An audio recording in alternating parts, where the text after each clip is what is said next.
India की चौथी सबसे बड़ी आईटी कंपनी ने अपना रेवेन्यू गाइडेंस दिया है 0 to 2% का, यानी कि उनका रेवेन्यू सिर्फ 0 to 2% के बीच में ही बढ़ेगा, ऐसा उनका मानना है। इन्फोसिस की बात करेंगे तो उनका कहना है कि 3 to 3.5%। अब इंडिया की जितनी भी टॉप कंपनीज हैं उनके रेवेन्यू गाइडेंस देखेंगे तो दे आर बिटवीन 0 to 5%। अगर ग्रोथ 5-6% से कम है तो लॉन्ग टर्म में आपको जो स्टॉक से रिटर्न मिलेंगे वो भी कुछ ऐसे ही मिलेंगे। अगर मैं आईटी इंडेक्स की बात करूं तो पिछले 5 दिनों में वो 6% डाउन है और पिछले 1 साल में वो 14% से डाउन है। इन आईटी कंपनीज के खराब परफॉर्मेंस के पीछे 2 कारण हैं, यानी इनके 2 प्रॉब्लम्स हैं और एक ऐसा प्रॉब्लम जो लोगों को नहीं पता, और ये प्रॉब्लम सबसे बड़ा है। जो प्रॉब्लम लोगों को पता है वो है एआई का। अभी कुछ दिन पहले एंथ्रोपिक ने अपना एक एआई टूल लॉन्च किया। अब एंथ्रोपिक के अलग अलग टूल्स हैं जो पर्टिकुलरली कोडिंग को ऑटोमेट करने पर काम करते हैं। ऐसे में उनके प्रोडक्ट्स इंडिया के आईटी आउटसोर्सिंग इंडस्ट्री के लिए काफी घातक माने जाते हैं और इसलिए कोडिंग के फील्ड में जैसे जैसे एआई के ब्रेक थ्रू आ रहे हैं, आईटी कंपनीज के स्टॉक्स गिरते जा रहे हैं। Before starting the video, I'd like to thank our channel partner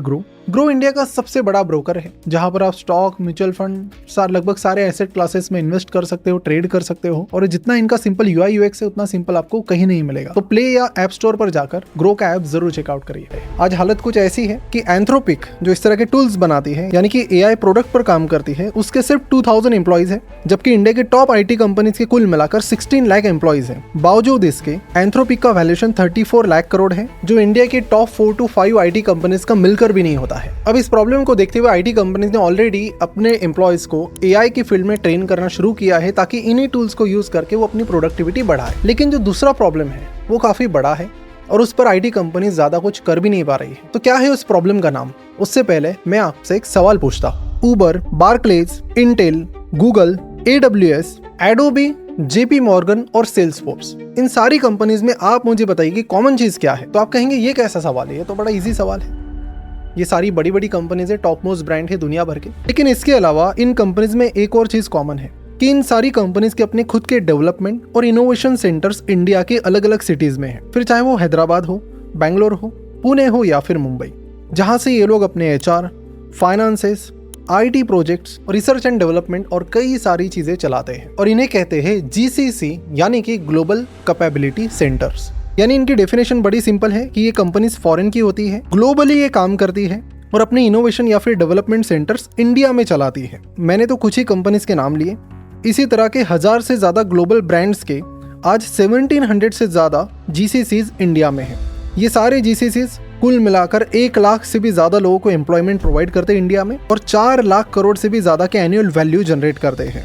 इनकी ग्रोथ फिलहाल कुछ इस तरह चल रही है कि 2026 में सिर्फ 1 ही महीना हुआ है और ऑलरेडी 150 GCCs इंडिया में इस साल आ चुकी है। बढ़ने से पहले आपको क्विकली बताना चाहता हूँ कि अगर आप किसी स्टॉक का वैल्यूएशन निकालने के लिए स्ट्रगल कर रहे हैं, यानी कौन सा स्टॉक अंडर वैल्यूड है जिसे आपको लेना चाहिए, कौन सा ओवर वैल्यूड है जिसे आपको अवॉइड करना चाहिए, ये अगर आप पता नहीं कर पा रहे हो और वैल्यूएशन सीखने के लिए अगर आप बहुत ज्यादा सीरियस हो, तो हमारा 3 months weekend program value investing cohort यानी कि VIC आपके लिए है, जहां पर आप वैल्यू इन्वेस्टिंग की सातों स्ट्रैटेजीज सीखेंगे, जिसमें सिगार बट स्ट्रैटेजी से लेकर डिस्काउंटेड कैश फ्लो यानी DCF तक की टेक्निक सिखाई गई है। यहाँ पर ये स्ट्रैटेजीज इतनी प्रैक्टिकली और इतनी आसान भाषा में समझाई गई है कि एक बिगिनर भी बड़े आसानी से वैल्यू इन्वेस्टिंग में मास्टरी हासिल कर सकता है। इस वैल्यू इन्वेस्टिंग कोहॉर्ट का 40 मिनट का डेमो आज शाम 8 बजे रखा गया है, जिसे आप यहाँ डिस्क्रिप्शन और कमेंट बॉक्स में दी गई लिंक पर क्लिक करके चेकआउट कर सकते हैं। सी यू देयर। बढ़ते हैं वीडियो की तरफ। अब आप कहेंगे GCCs आ रहे हैं, आने दो, प्रॉब्लम क्या है? एम्प्लॉयमेंट जनरेट हो रही है, बिजनेस जनरेट हो रहा है, सरकार को टैक्स भी मिल रहा है। तो टेक्निकली देखा जाए तो GCCs ये जो काम अभी इंडिया में अपने सेंटर्स बनाकर कर रही है, ये पहले वही काम इंडिया की टॉप आईटी कंपनीज जैसे कि TCS, इन्फो, विप्रो एटसेट्रा इनको आउटसोर्स करती थी और इन्हीं बड़े बड़े ब्रांड्स के साथ बड़ी बड़ी डील्स करके इंडिया की सारी आईटी कंपनीज बहुत तेजी से आगे भी बढ़ रही थी। लेकिन फिर 1985 में एक अमेरिकन कंपनी टेक्सास इंस्ट्रूमेंट्स ने पहली GCC इंडिया में बनाई। इंडिया की पहली GCC बेंगलुरु में स्टार्ट की, जिससे उन्होंने अपना रिसर्च एंड डेवलपमेंट यानी कि R&D सेंटर बनाया। फिर धीरे धीरे बाकी कंपनीज ने देखा कि इंडिया के पास टैलेंट अच्छा है, अमेरिका के कंपैरेटिवली सस्ते में मिलता है, तो ऐसे में बहुत सारी अमेरिकन कंपनीज ने उस दौरान ऑब्जर्व किया कि इंडिया के पास R&D के लिए बहुत अच्छा टैलेंट है और बाद में ये लोग Tier 2 Tier 3 कॉलेजेस से भी अच्छा टैलेंट हायर करने लगे। अब उन्हें ये चीज़ भी समझ में आ गई कि टैलेंट तो है ही, लेकिन ये टैलेंट अमेरिका के हिसाब से बहुत चीप है, बहुत सस्ता है, तो कॉस्ट सेविंग बहुत ज़्यादा होगी। लेकिन GCC सेंटर खुद का चलाना मतलब खुद का हेडेक है, तो उसके वजह बहुत सारी कंपनीज पहले इंडियन कंपनीज को आउटसोर्स कर रही थी कि जो भी है पूरा पूरा दे दो। लेकिन फिर उन्होंने एक पैटर्न ऑब्जर्व किया कि इंडियन आईटी कंपनीज वो काम करती है जिसमें ज़्यादा रिसर्च, ज़्यादा डेवलपमेंट, ज़्यादा इनोवेशन के काम नहीं होते। तो ऐसे में बहुत सारी कंपनीज इंडिया से टैलेंट हायर करके यूएस बुलाती थी। यूएस में अगर वो उनको बुला रहे हैं तो ऑफकोर्स उनके खर्चे भी बढ़ते थे। तो ऐसे में उन्होंने सोचा कि टेक्सास इंस्ट्रूमेंट ने जो स्ट्रैटेजी चलाई वो काफ़ी बेटर है कि इंडिया में ही सब कुछ करो, एक सेंटर बनाओ, उसे वहीं से ऑपरेट करो। फिर धीरे धीरे हम देखने लगे कि डोनाल्ड ट्रंप की जो पहली टर्म थी इससे पहले की, उसमें भी उन्होंने कई बार इस चीज़ पर प्रॉब्लम जताया कि हमें इंडिया से यूएस में टैलेंट नहीं चाहिए। तो ऐसे में कई सारी कंपनीज ने देखा कि कभी ना कभी ये प्रॉब्लम होगी, इसलिए उन्होंने इंडिया में ही अपने जीसीसीज बनाने पर फोकस बढ़ाया। शुरुआत इन्होंने की इनोवेशन और आरएनडी से, तो काम वो किसी और को आउटसोर्स नहीं कर पाते थे। लेकिन जैसे ही उनका हाथ बैठ गया, हालांकि इंडियन आईटी कंपनीज को यहाँ पर अपॉर्चुनिटी नहीं देनी चाहिए थी उनको, लेकिन जैसे जैसे वो स्टेबलाइज होने लगे कि ठीक है हमारा आरएनडी सही चल रहा है, इनोवेशन सही चल रहा है, कॉस्ट काफ़ी बच रही है, फिर धीरे धीरे उन्होंने बाकी चीज़ों को इन्हीं अपने जीसीसीज के जरिए ही एग्जीक्यूट करना शुरू किया। इसका सीधा इम्पैक्ट आउटसोर्सिंग कंपनीज पर पड़ा। ऑफकोर्स बिजनेस टुडे के रिपोर्ट के अनुसार आज 65% बिजनेसेस अपना एटलीस्ट 10% वेंडर वर्क अपने ही जीसीसीज के जरिए कर रहे हैं, जो कि वो पहले इंडिया के आईटी कंपनीज को आउटसोर्स करते थे। यानी कि जो धंधा, जो बिजनेस, जो रेवेन्यू पहले आईटी आउटसोर्सिंग कंपनीज को मिलता था, वो अब मिलना धीरे धीरे कम हो रहा है। और ये जो बिजनेस ट्रांसफॉर्मेशन हो रहा है, ये सिर्फ रेवेन्यू पर ही इंपैक्ट नहीं डाल रहा है इनका जो टॉप टियर टैलेंट है इसे भी जीसीसीज भगा कर लेकर जा रही है। कैसे? देखिए, ये जो इंडिया की टॉप आईटी कंपनीज है, इनकी ग्रोथ क्या है फिलहाल? 5%, 6%। इनकी सैलरी ग्रोथ क्या है इनके एम्प्लॉयज की? 5%, 7%, 8%। 20-25% ये लोग अफोर्ड ही नहीं कर सकते क्योंकि बिजनेस ही अब फिलहाल नहीं बढ़ रहा है। ऐसे में जो जीसीसीज है उन्होंने अपॉर्चुनिटी को देखा और अच्छे टैलेंट को अच्छी सैलरी हाइक देकर इन्होंने एब्जॉर्ब करना शुरू किया। जैसे कि इन्फोसिस के सीएफओ जय संगराजका को ये पूछा गया था सवाल कि आपका अट्रिशन रेट काफी बढ़ रहा है। अट्रिशन रेट मतलब कंपनी छोड़ के जाने वाले लोगों की संख्या काफी बढ़ रही है, इसके कारण क्या है? तो उन्होंने कई सारे कारण बताए, लेकिन एक कारण जो उन्होंने भी हाईलाइट किया वो था कि इंक्रीज्ड कंपटीशन फ्रॉम जीसीसीज। यानी कि अभी जो कंपटीशन है वो इंडिया के आईटी कंपनीज के बीच नहीं रही, अब इंडियन आईटी कंपनीज की कंपटीशन हो रही है जीसीसीज के साथ। देखिए, इंडिया में जीसीसीज की ग्रोथ पिछले साल 40% से हुई है, जबकि इंडिया की टॉप 5 आईटी कंपनीज की ग्रोथ लगभग सिर्फ 5% की थी। जहां पर पिछले साल टीसीएस ने 12,200 एम्प्लॉयज को निकालने की अनाउंसमेंट की, साथ ही बाकी आईटी कंपनीज भी इसी डायरेक्शन में है। तभी जीसीसीज ने सिर्फ लास्ट ईयर में 1,10,000 एम्प्लॉयज हायर किए हैं। आज दुनिया भर की 53% जीसीसीज सिर्फ इंडिया में है, जो कि हमारे जीडीपी में 2% कंट्रीब्यूट कर रही है और 2030 तक ये संख्या 4% तक जा सकती है। अब देखिए, जो जीसीसीज है ना, ये डबल हेडेक दे रही है आईटी कंपनीज को। देखिए, आईटी सेक्टर का ये पिरामिड है। ये निचले स्तर वाले जो सबसे काम थे, बेसिक कोडिंग, कुछ बेसिक और स्टफ, ये सारी चीजें तो आज की डेट में एआई कर रही है। और जैसे जैसे एंथ्रोपिक के नए नए टूल आ रहे हैं, वैसे वैसे ये सारे जॉब्स जो बॉटम लेवल के हैं वो धीरे धीरे गायब हो जाएंगे। लेकिन इस पिरामिड में जो सबसे ऊपर वाले टॉप टियर जॉब है, जो कि हायर वैल्यू रोल्स है, जहां पर मार्जिन्स कंपनी का अच्छा है, स्केल अच्छा है, उस सेगमेंट में भी अब इन आईटी कंपनीज को जीसीसी से कंपटीशन मिल रही है, जो खुद पहले इन कंपनीज के क्लाइंट्स हुआ करते थे। अब सवाल ये आ रहा है कि ये जो इतने बड़े प्रॉब्लम्स इन आईटी कंपनीज के सामने आ रहे हैं, इसके लिए कंपनीज किस तरह से प्रिपेयर्ड है और किस तरह से प्लान कर रही है? जवाब जानकर आप हैरान रह जाएंगे। पिछले कई सालों से अगर आप देखेंगे, इंडिया की टॉप आईटी कंपनीज की ग्रोथ सिंगल डिजिट ग्रोथ चल रही है, बिल्कुल ही। चाहे इनकी ग्रोथ लगभग नहीं के बराबर हो, लेकिन आज भी वो साल का लगभग 2 लाख करोड़ का फ्री कैश फ्लो बना रहे हैं। फ्री कैश फ्लो नहीं, वो अमाउंट जिससे उन्होंने ऑपरेटिंग एक्सपेंसेस कर दिए हैं, इन्वेस्टमेंट भी कर दी है, और बाकी जो फ्री में अमाउंट बची है, जिसको या तो आप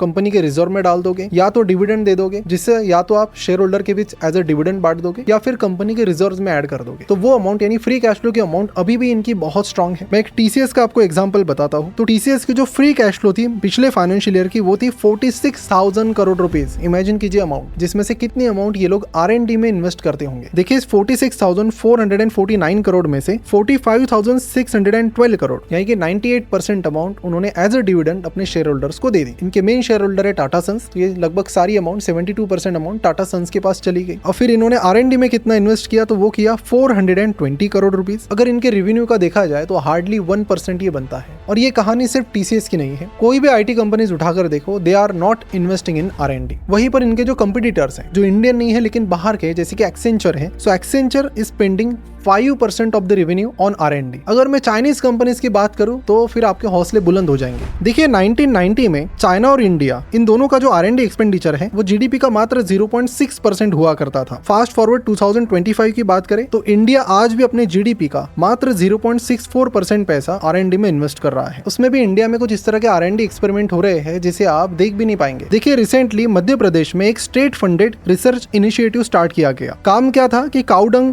काऊ यूरिन और मिल्क का इस्तेमाल करके कैसे कैंसर को रोका जाए। इस चीज के लिए 3.5 करोड़ का फंड सैंक्शन किया गया, जिसमें से 1.9 करोड़ रुपीस काऊ डंग और काऊ यूरिन खरीदने के लिए इन्वेस्ट किया गया, जो कि एक्चुअल प्राइस के कई गुना ज्यादा प्राइस पर खरीदे गए। और बाकी पैसा जो ऑफिशियल्स हैं उन्होंने अलग अलग सिटीज, फिर जयपुर हो, गोवा हो, वहां पर घूमने के लिए इस्तेमाल किया। गाड़ियां खरीदी गई और गाड़ियों का ईंधन इन पैसों से डाला गया। रिसर्च में आउटपुट क्या था तो कुछ भी नहीं। जनरली जब कोई भी रिसर्च होता है तो उसमें दो आउटपुट आएंगे, या तो आप पास होंगे या फिर फेल होंगे। लेकिन इस पर्टिकुलर केस में अगर देखा जाए तो इस R&D में फेल्यूर भी रिजल्ट नहीं था, क्योंकि एक्सपेरिमेंट किया ही नहीं गया। वही अगर आप चाइना की बात करेंगे तो चाइना आज की डेट में अपने जीडीपी का 2.8% R&D में स्पेंड कर रहा है। यानी कि अगर आप ओवरऑल कैलकुलेट करेंगे तो अगले 20 साल में जितना हम R&D में स्पेंड करेंगे उतना चाइना सिर्फ 1 साल में करता है। और चाइनीज कंपनीज को देखा जाए तो वो तो गवर्नमेंट के भी आगे है। जैसे कि BYD की मैं एक बात करूं, जो कि इलेक्ट्रॉनिक मैन्युफैक्चरिंग का काम करती है और इलेक्ट्रिक व्हीकल्स भी बनाती है। उसका 2025 के पहले 3 क्वार्टर का नेट प्रॉफिट था $3.28 बिलियन, जिसमें से उसका R&D एक्सपेंडिचर उस प्रॉफिट के लगभग डबल था, $6.14 बिलियन। हावे टेक्नोलॉजीज की बात करें आप, यहाँ पर भी आप देखो profit $5.2 billion, R&D expenditure $14 billion. Same चीज Xiaomi ने अनाउंस किया कि हम अपना जो R&D एक्सपेंडिचर है वो डबल करने जा रहे हैं। और वही अगर इंडिया की बात करें तो वो नहीं के बराबर करते हैं।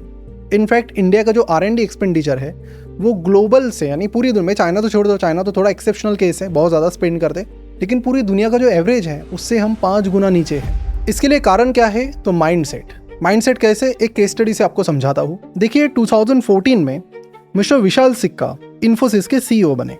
CEO बनने के बाद तुरंत उन्हें समझ में आ गया कि इन्फोसिस का ये जो बिजनेस मॉडल है लेबर लिवरेजिंग का, ये ज्यादा देर नहीं टिक पाएगा। नई टेक्नोलॉजीज आएगी तो इसे रिप्लेस कर देगी।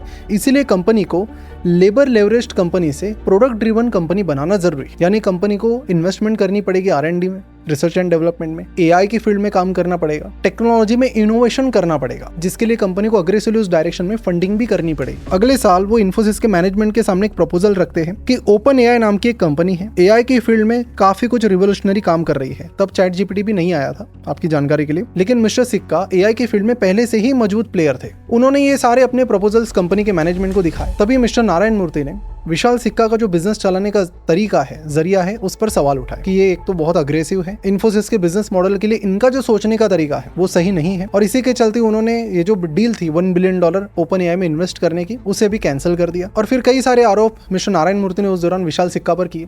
फिर 2017 में उन्होंने कंपनी छोड़ दी। कंपनी छोड़ने के बाद वो OpenAI जैसी कंपनी में एडवाइजर भी थे। बाद में वो सीधा US चले गए। शायद उनकी मेंटेलिटी के लिए भारत रेडी नहीं था। वहां पर जाने के बाद उनके आइडियाज को रिस्पेक्ट किया गया। शुरुआत में उन्हें 2019 में $50 मिलियन की फंडिंग मिली। बाद में सॉफ्टबैंक के विजन फंड 2 ने उनके स्टार्टअप में $140 मिलियन इन्वेस्ट किए। अगर इन्फोसिस के मैनेजमेंट उनकी बात मान लेती तो एक तो AI के फील्ड में जो कुछ चल रहा है उसकी एडवांस इन्फॉर्मेशन उनके पास होती। माइक्रोसॉफ्ट ने यूं ही उसमें इन्वेस्ट नहीं किया है, यानी दुनिया भर की जो टॉप की कंपनीज है उनके पास भी जो चीजें ना होती वो इन्फोसिस के पास होती। वो है access to the patterns and technology. लेकिन इस डील को ना करते हुए उन्होंने ये अपॉर्चुनिटी तो गवाई, साथ ही पैसा बनाने की अपॉर्चुनिटी भी गवाई।